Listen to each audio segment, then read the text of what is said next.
Chris. Yes. Here is a pretty interesting piece of Star Wars news that pertains directly to us just based on our professions. Okay. Which is bound to happen because of the importance of music in the Star Wars universe. Absolutely. Yeah. So, Don Williams, you might recognize the name, as sounding kind of like John Williams. Vaguely, That's his brother, Okay. Don Williams, who's also a musician, was giving a talk at the Academy of Scoring Arts talking about the music of Jurassic Park. Okay. And I'm sure this happens to him a lot. He is, of course, asked about John Williams and what he's up to. So this is already confirmed as John Williams' last Star Wars movie, Star Wars: The Rise of Skywalker. He's already been kind of paring down what he's been contributing as the newer films have come out. I have a strong suspicion that this will be his last film, probably. He is getting up there in years. Yeah, he's quite old. And so they were asking him about his work on Rise of Skywalker. And what he said, a couple of interesting pieces of news here. First is that he has written 135 minutes worth of music for the film. That's a bit. Yeah, it is. And I've seen some speculation about it being an indication of the runtime of the movie. That is not completely out of the question. I once saw the Chicago Symphony do Empire Strikes Back in concert, where they're playing the music live in the movie. Like, it was the movie minus the music. And looking at it, I was shocked at how often the orchestra was playing. There were like maybe 15 or 20 minutes total out of the entire runtime that they weren't doing something. Yeah, it's one of the special things about how Star Wars' music was different in an era where everyone was writing disco scores for their science fiction pictures. That's another topic. I'll probably say that a billion times as we do this project as a different video. But you're right. It has they have an extraordinary amount of music. I think that 135 is the shortest the movie could be, if that's how much music he's written for it. I'm leaning towards about 2 hours, but yeah, I think I would love to see it as long as possible. I mean, give me some more Star Wars. You can make it a 4-hour movie, and I'll sit my ass in that chair. You and me both, man. And I'll be there, and I'll see it as many times as I saw the other ones, which were more than 5, and in some cases more than 7. A couple. Yeah. A few. Other thing is that, and it's kind of hard to tell what he means by this.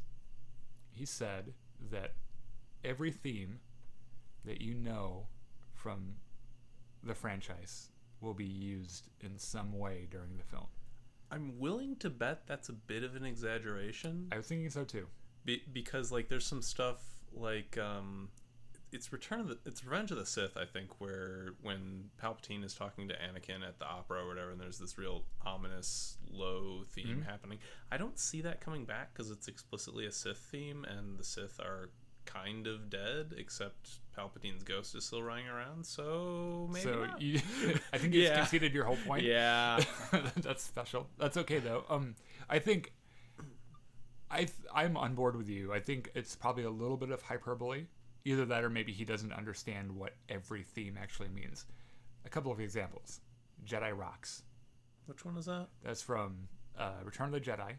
That's what the band plays in Jabba's palace with the guy that sings. And okay, it's in the special edition.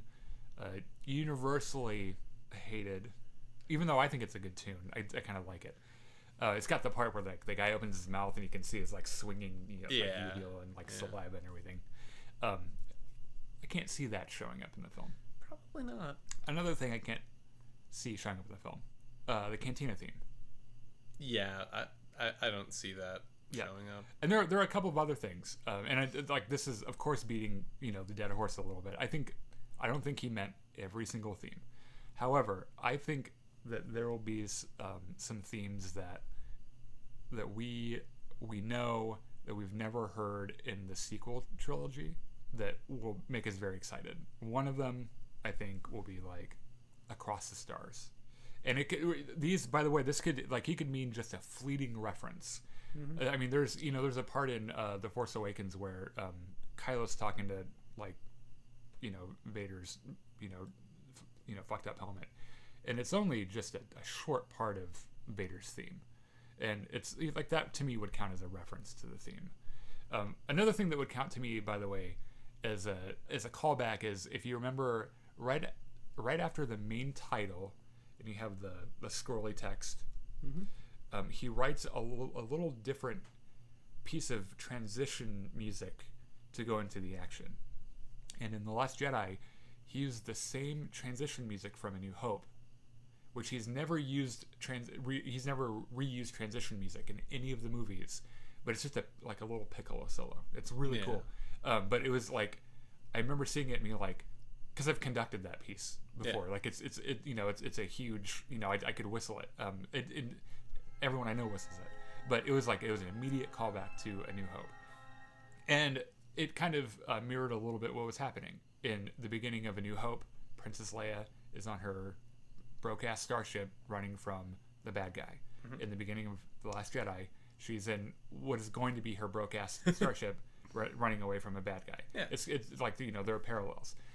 A fleeting reference to maybe in an expository manner from Force Daddy Luke about his mother and his father. Okay. Yeah. And just like a brief reference to Across the Stars. Yeah.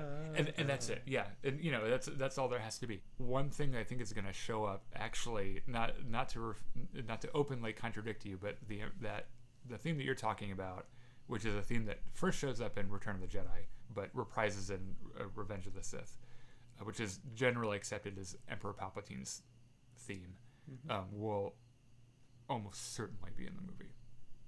I think that Duel of the Fates would be a really, really cool.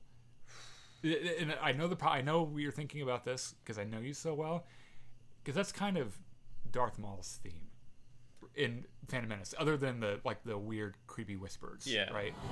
Which are, by the way, the whispers are just spoken versions of the sung Sanskrit lyrics from Duel of the Fates. Anyway, by the way, I don't know if you knew that. It's a nice connection. Yeah, it is. It is really cool. It's about trees, I think. John Williams has a weird thing about trees. Everybody needs a weird fascination. Yeah, sure. So, what would you like to hear in The Rise of Skywalker musically? If we haven't said it already, or if we've said it, say it again, because we'll read it. So like this video, comment, subscribe, give us some love. See you later.